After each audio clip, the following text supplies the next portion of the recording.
I was visiting a church recently, and the preacher preached a whole message on My Lord Knows the Way. And he sang that song, My Lord knows the way through the wilderness. All I have to do is follow. And he read the verses in Deuteronomy 8, 2, and 3, which probably were based on these verses. That verse says, And thou shalt remember all the way which the Lord thy God led thee these 40 years in the wilderness, to humble thee and to prove thee, to know what is in thine heart, whether thou wouldest keep his commandments or no. And he humbled thee and suffered thee to hunger, and fed thee with manna, which thou knewest not, neither did thy fathers know, that he might make thee know that man did not live by bread alone, but by every word that proceedeth out of the mouth of the Lord doth man live. So that verse up there, it says, and led thee 40 years in the wilderness. And when we first left the ranch in January and went to a meeting, as soon as we left that meeting, we had about a 8-hour trip to make, and about 3 hours into the trip, one of our rigs broke down on the side of the highway.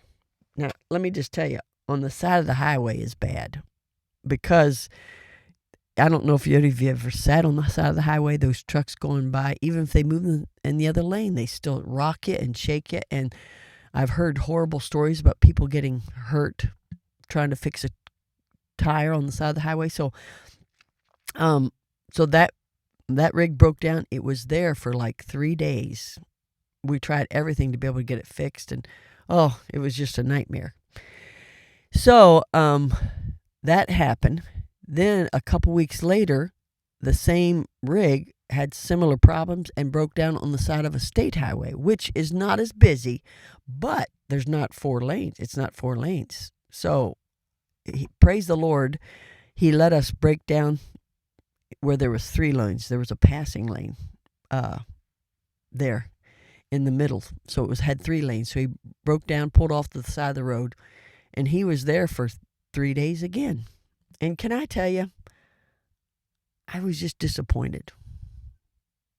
I just thought, I don't want this, Lord. But then I thought of that song and that sermon. I tell you, the Lord brought that sermon to mind. My Lord knows the way through the wilderness. I guess in some ways, every little trial that we have could be viewed as being in the wilderness. And he says here, he humbled thee and suffered thee to hunger and fed thee with manna which thou knewest not. All of it was for us to learn that man doth not live by bread alone, but by every word that proceedeth out of the mouth of the Lord doth man. He wants us to trust him and believe in him. And you know what I did? I thought, okay, I just need to trust you, Lord, that this breakdown is good for all of us that have to suffer with it, and I'm just going to trust you to take care of it.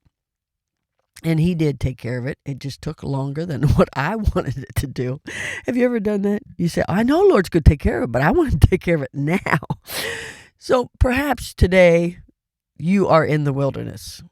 Let me give you 2 more verses to help you understand what God wants you to do about this wilderness. Matthew 11:28. Come unto me, all ye that labor and are heavy laden, and I will give you rest. He wants you to rest in him. This other verse is similar, but I had never noticed it before. Hebrews 4:1. Hebrews 4:1. Let us therefore fear, lest a promise being left us of entering into his rest, any of you should seem to come short of it. Some of us come short of coming into his rest. That's what Hebrews 4:1 says. And that's why we don't go through the wilderness singing and being happy. Really good thought this morning, and hope it'll encourage you. If you're going through the wilderness right now, just realize your Lord knows the way. Rejoice in the Lord always, and again I say rejoice.